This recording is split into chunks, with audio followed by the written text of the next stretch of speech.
Chapter 13.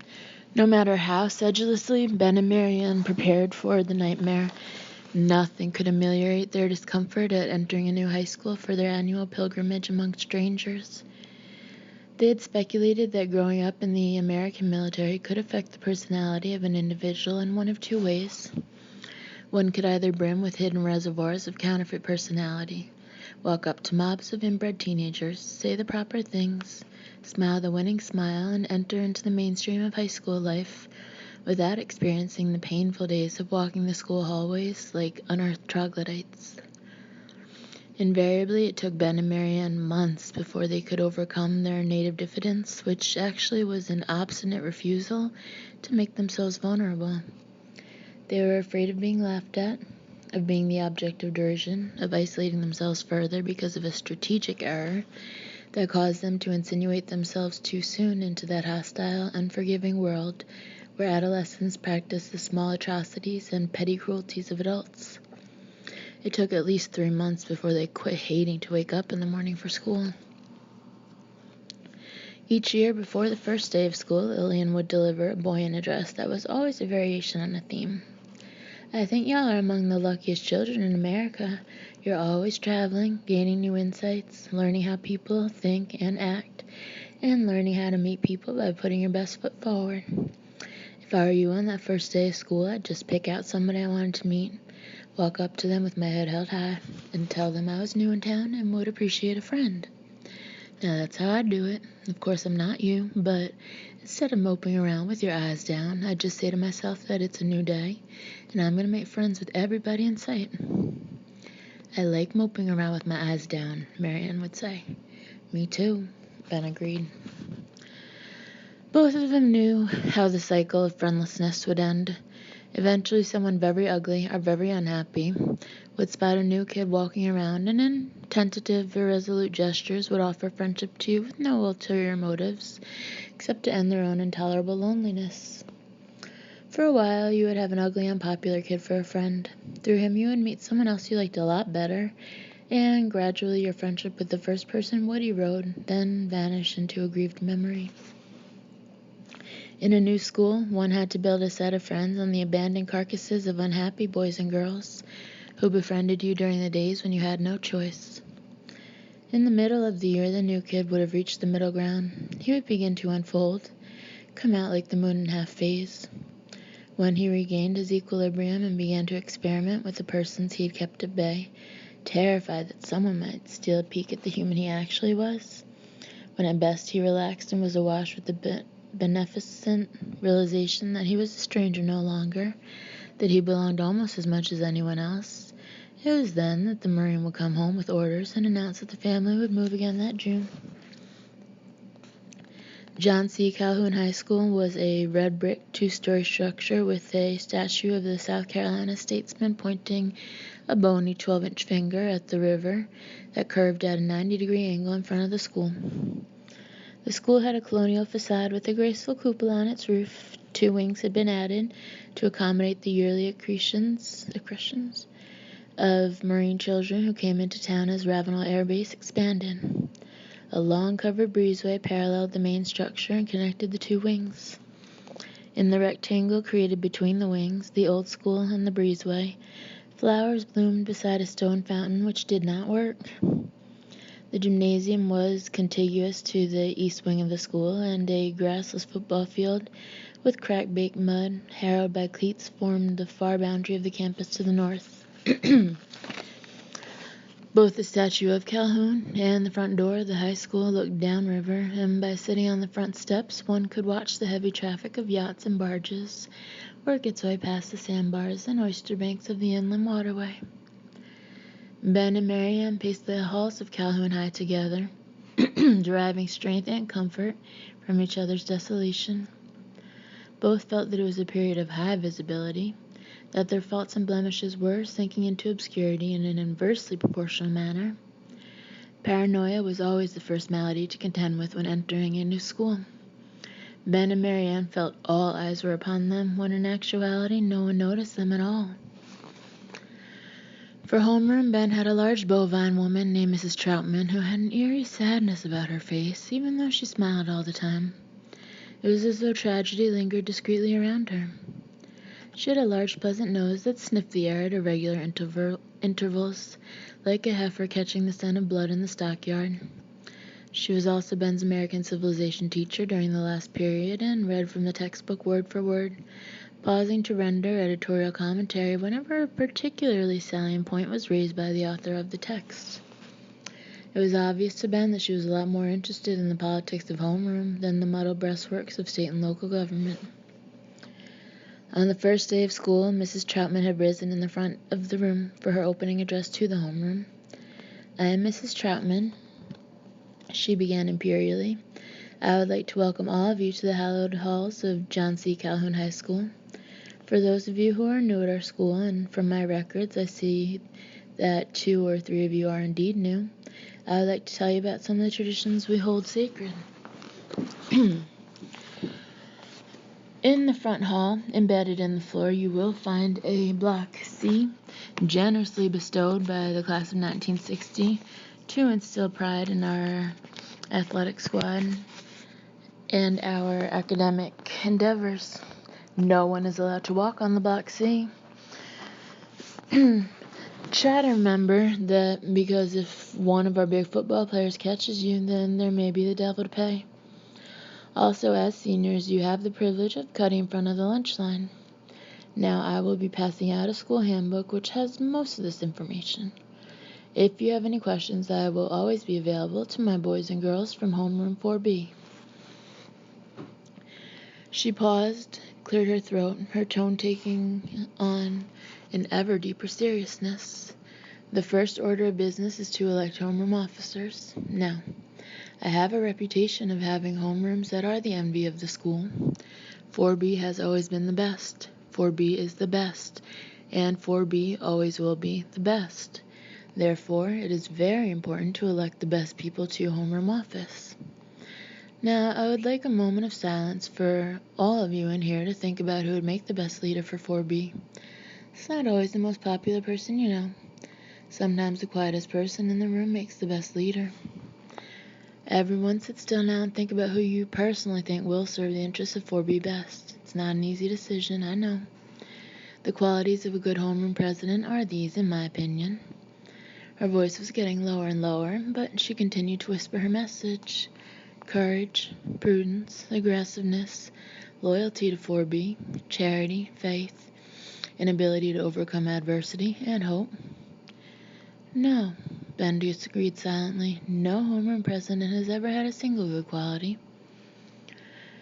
The other students fidgeted and looked around at each other, searching each other's eyes for indisputable signs and glimmers of leadership. Finally, Mrs. Troutman began to speak again. "Now, I've checked the records, and I've found, to my shock and disappointment, that only one boy in this class has the grades to be eligible for homeroom office." "Oh, gad," Ben groaned, expecting the worst. "A C average is required, and Benjamin Meacham is the only boy in class that has the grades." "Benjamin," Ben heard a boy toward the rear of the class laugh. "Now, I'm not going to interfere with the elections at all, but I feel that at least one boy should be nominated for each office. Otherwise, we'll have all girls as homeroom officers. Could Benjamin Meacham stand up and let everyone in the class get a good look at him? There you are. Welcome to Calhoun High, Benjamin. Now there he is. Take a good look at him."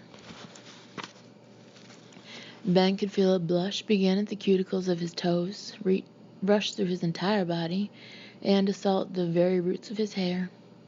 The other students stared at him as though he were a urine sample.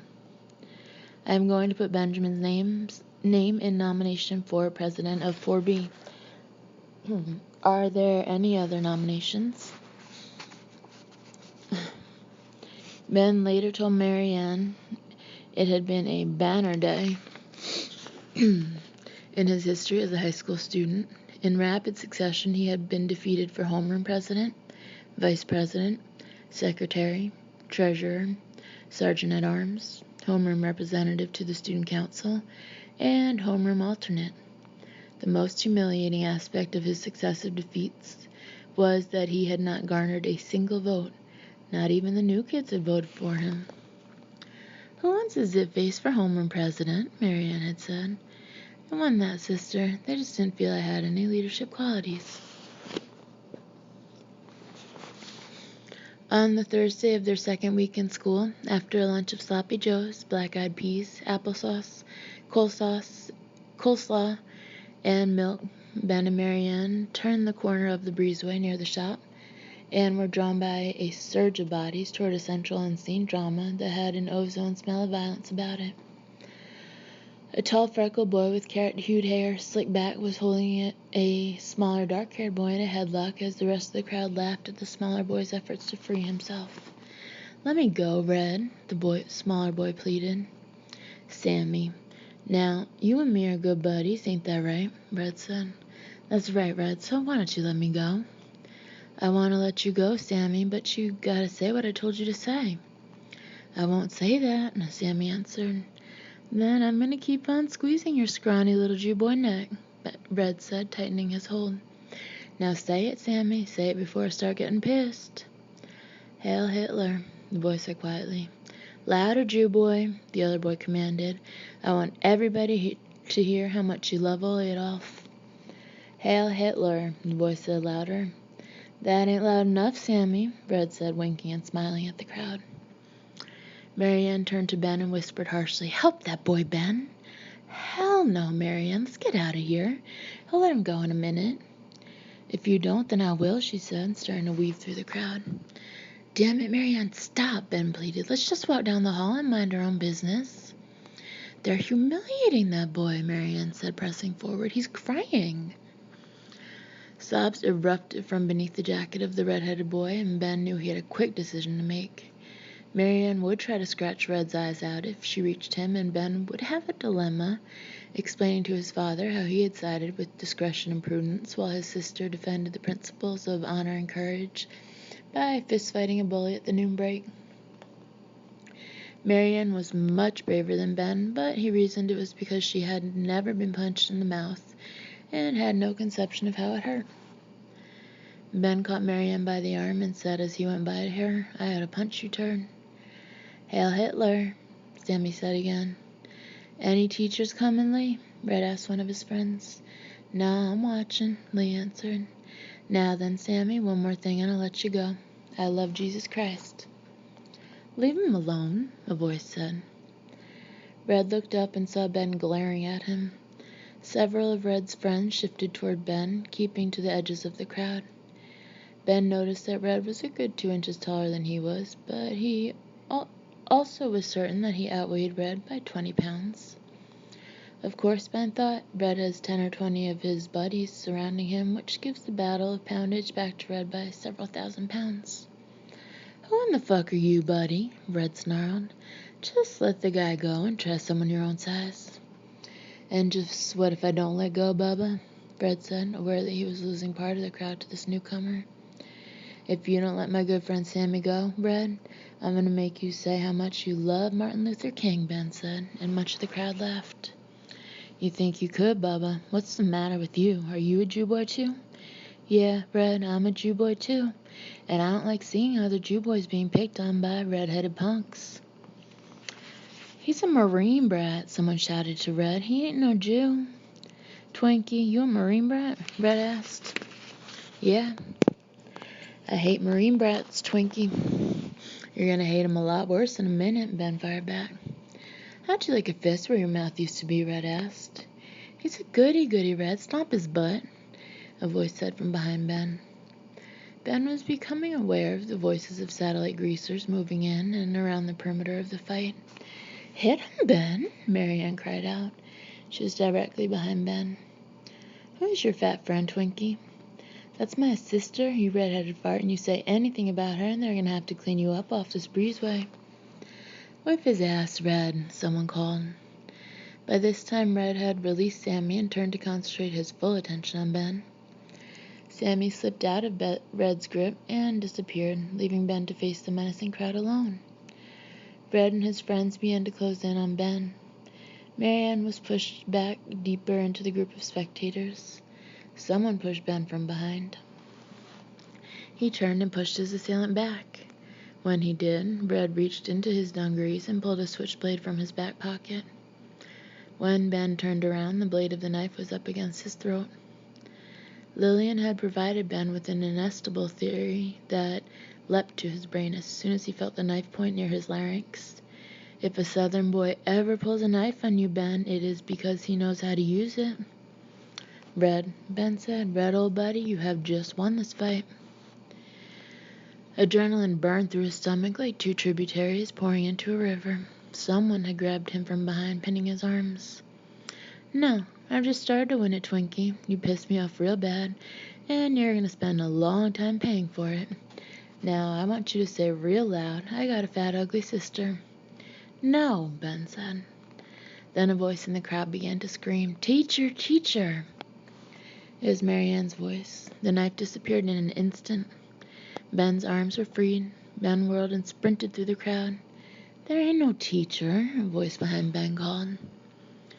Red, realizing he'd been duped, started through the crowd, which now was milling about in an agitated state, with some people pressing forward toward the action, and others fleeing from it. Ben reached Marianne, who was waiting for him in the grassy quadrangle off the breezeway. You gotta beat him up, Ben. Dad will kill you if he finds out someone pulled a knife on you and you didn't do anything. Yeah, I know, Marianne, and the next time you get me into anything like this. He's coming, Marianne shouted. Ben grabbed for a history book Marianne was taking to her first afternoon class. As Ben turned to face his opponent, he saw Red ominously reaching for his knife again. Without hesitation, with a quickness that caught Red off guard, he slammed the history book against the boy's head with a stunning shot that echoed the length of the breezeway. A tall, thick-lipped boy who had trailed Red in pursuit of Ben caught the history book full in the face, his nose splitting like an overripe piece of fruit, blood spouting down his face.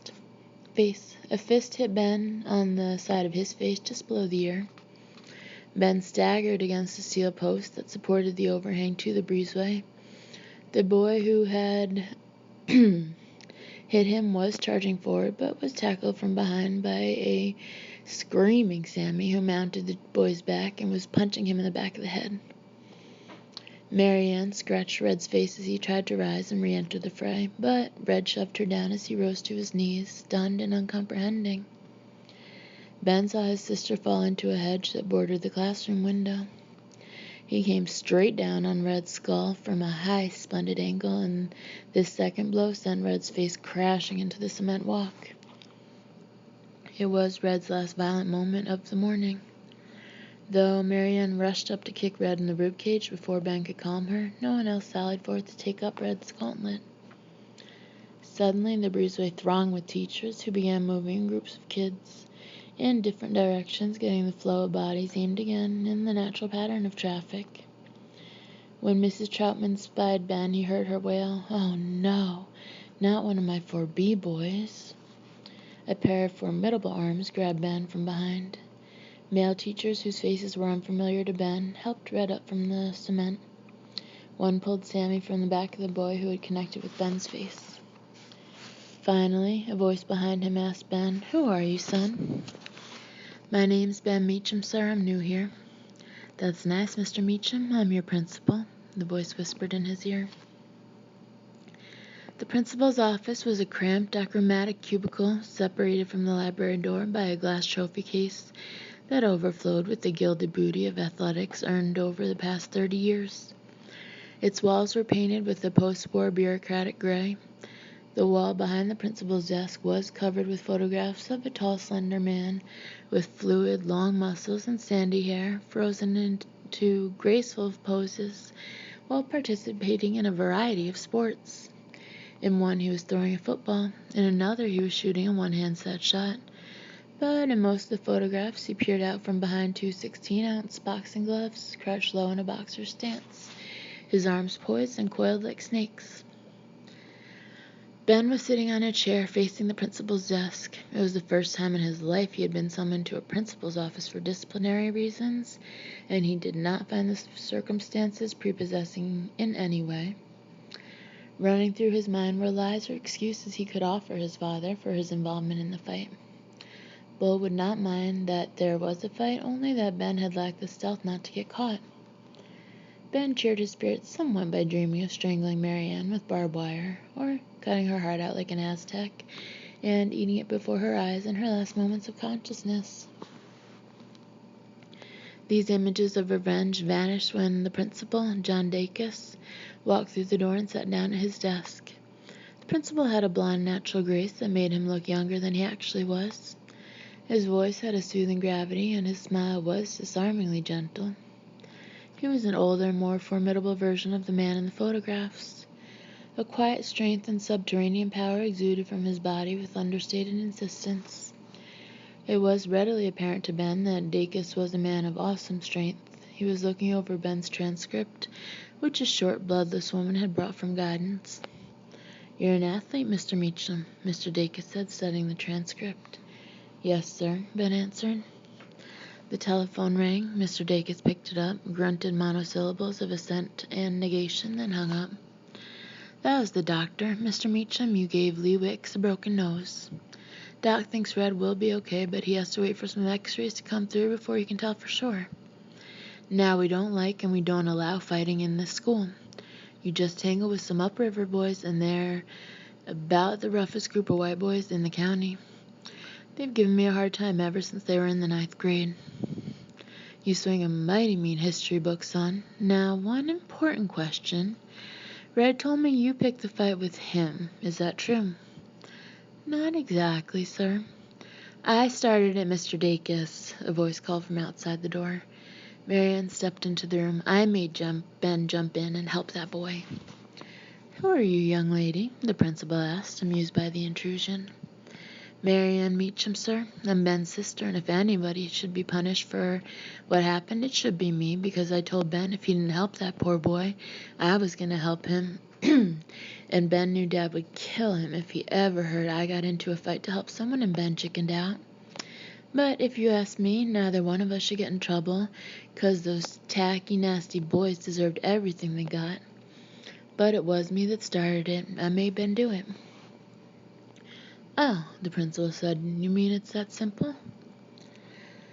Leaning back in his chair, propping his feet up on the desk, Mr. Dacus picked up the telephone, dialed a single digit, and when a voice answered, said, "Mrs. Whitlock, send me the transcript of Marianne Meacham, please." He held his hand over the receiver and asked, "What grade are you in, Miss Meacham?" 11th, sir." "She's in the 11th grade, Mrs. Whitlock. Thank you for your trouble," he said, replacing the phone on the receiver. "It appears to me that the Meachams are an extraordinary family." Before he could finish, there was a determined knock on the door. It was Sammy. "Sammy, what can I do for you, my friend?" the principal said. "Mr. Dacus, I came to tell you that this boy fought Red because of me. Red was pulling the old Hitler routine again, and this boy stopped him. Now, of course, you and I know, Mr. Dacus, that if I had gone wild, which I was about to do, I would have torn Red and his pals apart." "Red was sure lucky you didn't go wild, Sammy. By the way, you ought to convert to Christianity. No religion's worth all the crap you take," Mr. Dacus joked. Sammy smiled and said, "Yeah, my name sounds real Christian. Sammy Wurzburger. I'd fool a lot of guys like that." Mr. Dacus turned his gaze back on Ben. "Where did you learn to fight with a history book, Mr. Meacham? Do you have something against fists?" "I'd have used my fists, sir, but he pulled a knife." "Are you sure?" the principal asked, displaying anger for the first time. "Yes, sir. He stuck it up to my throat." "You're lucky he didn't use it on you, too. Red Pettis is as mean as anybody in this school," Sammy said to Ben. "That sorry damn pissant," Mr. Dacus said. "I warned him not to pull a knife on anybody at my school again." "Were there any other knives pulled, or was that the only one? Did Wicks pull one?" "No, sir," Ben answered, "just Red." "Well, that does it for him. He's out for the year." "No, sir, don't do that," Ben pleaded. "He was just showing off. I don't think he'd have cut me." "You don't?" the principal said. "Well, old Red cut a boy's face real bad at this school 2 years ago. He was in a reformatory for 6 months. The one thing you've got to learn in this town, Mr. Meacham, is to avoid fighting with anybody named Pettis. The Pettis family is the meanest upriver family of all. I feel sorry for any child stuck with that name because that means he's gone through the sorriest kind of upbringing possible, but I can't let him going around cutting up the other students. No, that's the end of the line for Mr. Red Pettis. It's dangerous to mess with the Pettis, Sammy said to Ben and Marianne, but it's even more dangerous to mess with fighting Sammy Wurzburger. Did you see me on top of that Heisley jerk, pounding his head without mercy, the crowd cheering me on, amazed at my strength? Everyone in the room laughed. It was the first time Ben had truly relaxed since he came in the door. He was beginning to feel confident in Mr. Dacus's intrinsic sense of justice and fair play. His fine, relaxed humor prescribed the mood in the room. Then the principal said, "You are suspended, Mr. Meacham, and so are you, Ms. Meacham, and so are you, Mr. Wurzburger." The three of them formed an astonished trinity as they stared at Mr. Dacus with disbelief. The image of his father flashed in Ben's mind. "Sir," Ben said, "could you think of another punishment for my sister and me?" "Like throwing us into a pool of piranhas or ripping our fingernails out," Marianne suggested. "It's only going to be for one day. I want a chance to talk to Red's little gang before you come back to school. I don't want them jumping you tomorrow, and I want all of you to be careful after school today. I know how these boys think," Mr. Dacus said seriously. "How do you know how they think, Mr. Dacus?" Marianne asked. "Because, honey," Mr. Dacus answered, "my mother was a Pettis. Old Red is a distant cousin of mine." Ben said, "We're worried about our father, sir. If he finds out we're suspended, I could tell him I had a fist fight with Judas Iscariot, and it wouldn't make any difference." "I'll call your father and explain. He'll understand after I tell him the whole story. Leave him to me. Y'all just be careful after school. Now get on to class and don't worry about your father. I'll tell him about the knife." "I'll name my first child after you, Mr. Dacus," Marianne said. "I'm naming my first child after Judas Iscariot," Sammy said. "Thanks, Mr. Dacus," said Ben, rising to leave. "Welcome to Calhoun High School, brother and sister Meacham," the principal said, getting up and punching Ben on the shoulder in an amicable gesture. Ben's shoulder hurt until the bell rang at 3 o'clock, releasing the students like a pistol at the starting blocks.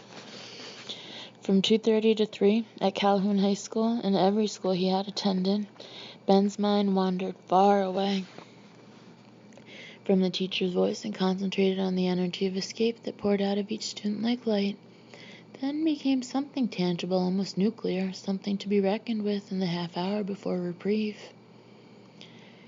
They took their time going home that day, reliving the fight again and again, proud now of their participation and of their decision to help Sammy. Walking down River Street, they stopped at every window and planned exorbitant purchases when they made their first $1 million. "I want a diamond to put in my navel," Marianne said in front of Liebman Schuler's. "It'd have to be the size of a volleyball. Your navel's huge. I saw Okra walk across your stomach one time and disappear from sight when he hit your belly button." "Very funny," Vesey's face. Past the Palmetto Theater, where they studied the stills of coming attractions. Past Sarah Poston's dress shop, past the bookstore which contained almost no books, which was an old refurbished mansion, they walked toward home. When they reached the lawn, a large greensward that lent its name to their neighborhood with its column white houses arranged around it, Ben was the first one to hear the car door slam behind them. As he looked around, he saw 4 boys spilling out of a 1955 Ford. One of them was Red Pettis. "Run, Marianne," Ben said, looking toward his house and seeing his father's car in the driveway. "Get Dad, quick!" Marianne dropped her books and ran with surprising speed for their house, which was situated at the far corner of the rectangle formed by the lawn.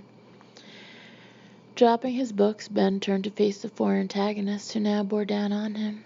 "Don't drop those books, Twinkie, 'cause that's the only way you can fight," Red snarled. "I thought you were going to stop me with a speller this afternoon."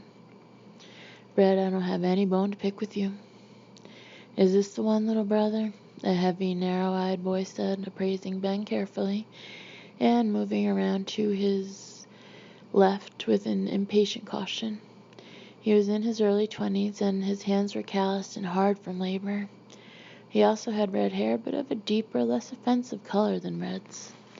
Yeah, Mac, this is the Twinkie, okay? I guess you don't have any bone to pick with me. I sure got a big one to pick with you, Red said, going for his knife again. You got me kicked out of school for a whole year, Twinkie. Put that knife up, Red. Use your fist or nothing at all, his brother warned. Red slipped the knife into his back pocket and advanced toward Ben.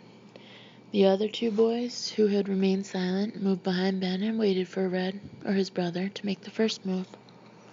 You need 3 guys to whip me, Red, you chicken shit, Ben said. I could tear you in half, Twinkie. Why don't you prove it, you carrot-top bastard? Your hair is sure ugly.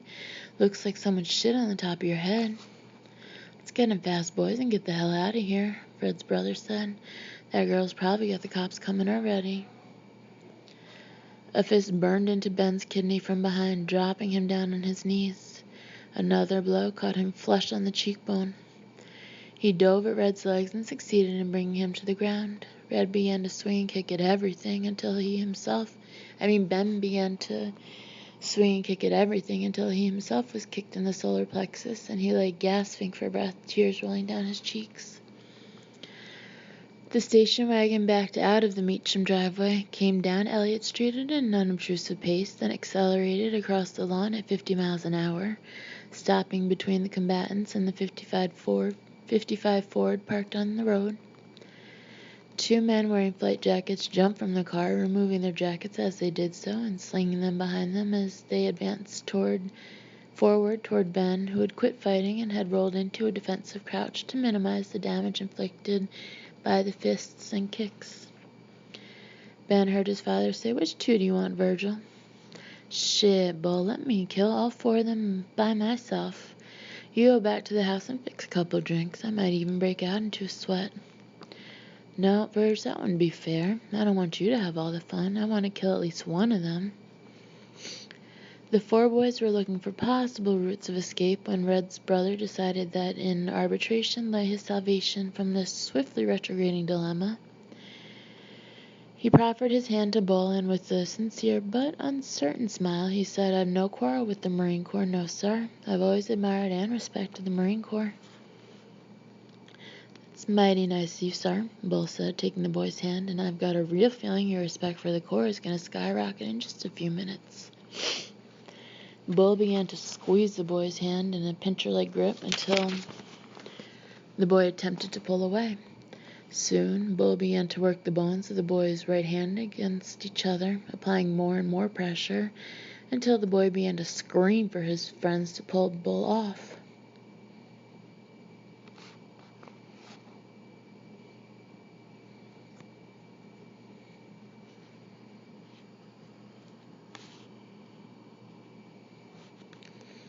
Then, without haste, Bull waited for the right opening and hit him with the left cross that jerked the boy backward as though he had been shot. He would have fallen, but Bull had not released his hand.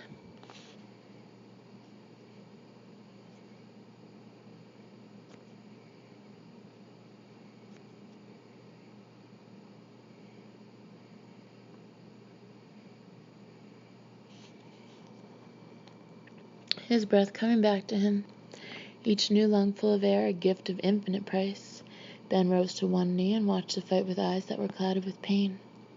He saw Colonel Hedgepath crouched in a boxing stance, weaving toward the 2 boys who had attacked Ben from behind. One of them began to swing wildly at the colonel, who stepped back and aimed a kick that landed solidly in the boy's scrotum. Then, with careful deliberation and without a wasted movement, he punched the other boy to the ground with 2 punches to the stomach and 2 to the face. Red circled behind Bull, coming at his back carefully. Reaching for his knife, but thinking better of it, he threw himself against the colonel's legs. Bull stumbled, but did not hit the ground.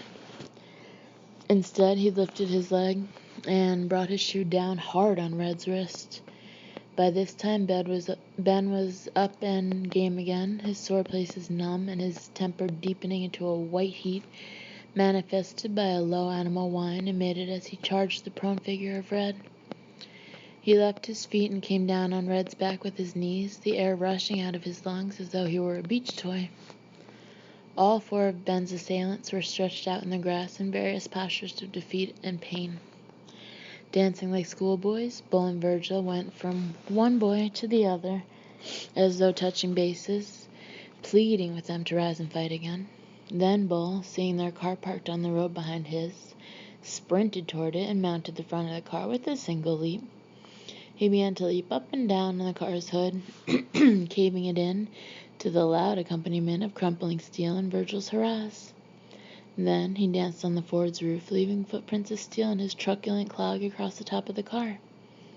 As a final signature, he leaped from the roof to the trunk and finally back to the ground, then, still seized with the demonic energy released by the fight, began pulling Red and his friends off the ground and kicked them toward the car. "If you punks ever mess with my boy again," Bull screamed, "they'll find pieces of you all over town." That night after dinner, Ben came downstairs with Marianne to say goodnight to the adults. "How's my godson?" Virgil Hedgepath said. "He's sore, Colonel," Ben answered. "I'll tell you one thing, Virgil, I didn't know Marianne could move so fast," Bull said. "She ran that 300 yards from Ben to the house in just under 3 minutes. You will notice, Poopsie, that I am not even vaguely amused by your juvenile sense of humor. I look on myself as the heroine of the entire episode. You were the Minutemen. I was Paul Revere."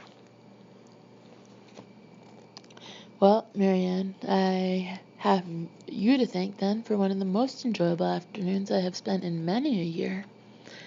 "That reminded me, Bull, of the first time we got Liberty, when our carrier docked in San Francisco after the war," Virgil said.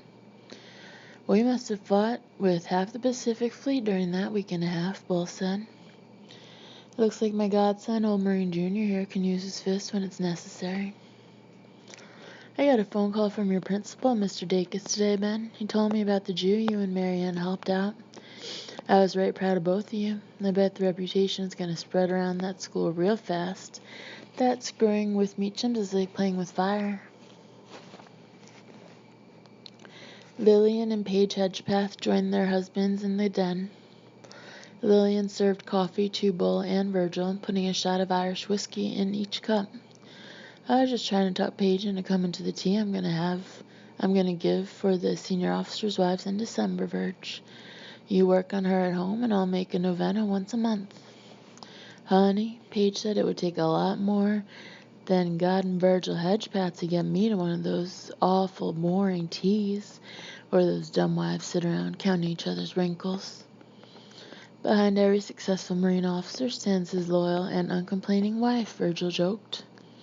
"My tea will be stimulating, Paige. That's why I want you to be there so much." "I've always admired you for not going to those silly things, Mrs. Hedgepath," Marianne said. "You may wish everyone good night, sugar," Lillian said coldly to her daughter. "You too, Ben, my pugilist son, whom I have failed to raise as a gentleman." "Come on, Mama. I was a victim of circumstance. I've explained the whole thing to you." "Yes, you've explained it. You've explained that you behaved like a beast all day, picking one fight after another. I thought I was doing a better job than that, of making you into something a bit more civilized than a chimpanzee." "Hell," Bull said to Virgil, "I'd hate to be that civilized." "You obviously have more of your father in you than I thought," Lillian said. "Now, good night, you two. It's been a long day." Marianne kissed Colonel Hedgepath on the lips. "Good night, demon lover," she said. "Good night, Godzilla," she said to her father. "Good night, Paige. Don't you think I'm old enough to call you Paige? We're both mature women." "Hell no," Bull shouted. "That's disrespectful," Lillian said disapprovingly. "Call me Paige when they're not around, Marianne. That goes for you too, Ben. Give me a kiss, Ben." "Okay, Mrs. Hedgepath." "That's it, golden boy. Getting a few brownie points before you go to bed," Marianne said. "Good night, Paige." "What have I got to do, write you a book? It's Mrs. Hedgepath to you," Bull said. "Hush, Bull," Paige snapped back. "Good night, you two. Ben, when are you and I going to run off and get married?" "Soon, very soon," Ben said, smiling. His whole body ached, and there was a sudden pain when he smiled through split lips. "Those are two fine kids," Virgil said after Ben and Marianne had left the room. "They still need to be whipped into shape," Bull said. "Horseshit, Bull," Paige flared. "Appreciate what you have and be damn glad that you have it." "You know our children look on you as their second parents, Paige," Lillian said softly. "That must mean something." "It does," Paige Hedgepath said, close to tears. It means everything.